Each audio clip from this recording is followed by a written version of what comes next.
Dharmapriya financing company private limited. വികസിത കേരളത്തിനായി വികസിത Shoranur conclave നടന്നു. വികസിത കേരളത്തിനായി വികസിത ഷൊർണൂർ കോൺക്ലേവ് നടന്നു. ഷൊർണൂർ അപ്സര ഹാളിൽ വെച്ച് നടന്ന വികസിത ഷൊർണൂർ കോൺക്ലേവ് BJP സംസ്ഥാന പ്രസിഡന്റ് രാജീവ് ചന്ദ്രശേഖർ ഉദ്ഘാടനം ചെയ്തു.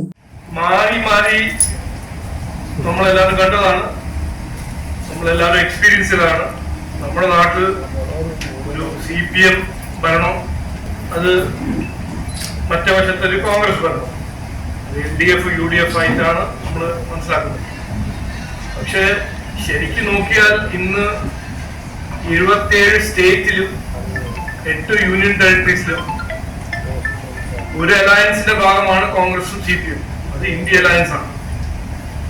അത് എന്തുകൊണ്ട് അവര് ഒരു അലയൻസിൽ ഇരിക്കുന്നു എന്നൊരു ലെജിറ്റിമേറ്റ് ഒരു ചോദ്യമാണ്.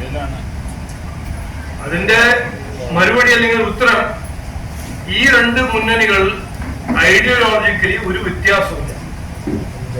അവർ ഇക്കണോമിക് ഐഡിയോളജിയാണോ, ഭരണത്തിന്റെ ഐഡിയോളജിയാണോ, പ്രീണനത്തിന്റെ ഐഡിയോളജിയാണോ, അനാസ്ഥയുടെ ഐഡിയോളജിയാണോ, അവസരവാദ രാഷ്ട്രീയത്തിന്റെ ഐഡിയോളജിയാണോ, രണ്ടുപേരും രാഷ്ട്രീയ ഇരട്ടകളാണ്, പൊളിറ്റിക്കൽ ട്വിൻസ് ആണ്. ഒരു വ്യത്യാസമില്ല. BJP മണ്ഡലം പ്രസിഡന്റ് രഞ്ജിത്ത് അധ്യക്ഷത വഹിച്ചു. ചടങ്ങിൽ ഷൊർണൂർ നഗരസഭാ കൌൺസിലറും BJP വെസ്റ്റ് ജില്ലാ ഉപാധ്യക്ഷനുമായ EP നന്ദകുമാർ, കൌൺസിലറും മഹിളാ മോർച്ച സംസ്ഥാന ജനറൽ സെക്രട്ടറിയുമായ അഡ്വക്കേറ്റ് സിനി മനോജ്, BJP സംസ്ഥാന vice president advocate KK Aneesh Kumar, BJP west ജില്ലാ പ്രസിഡന്റ് P വേണുഗോപാൽ എന്നിവർ പങ്കെടുത്തു സംസാരിച്ചു. വിവിധ മേഖലകളിൽ പ്രഗത്ഭരായ വ്യക്തികൾ, വ്യവസായികൾ തുടങ്ങിയവർ നഗരസഭയുടെ വ്യാവസായിക ഉന്നതിക്ക് വേണ്ടിയുള്ള നിർദ്ദേശങ്ങൾ പങ്കുവച്ചു.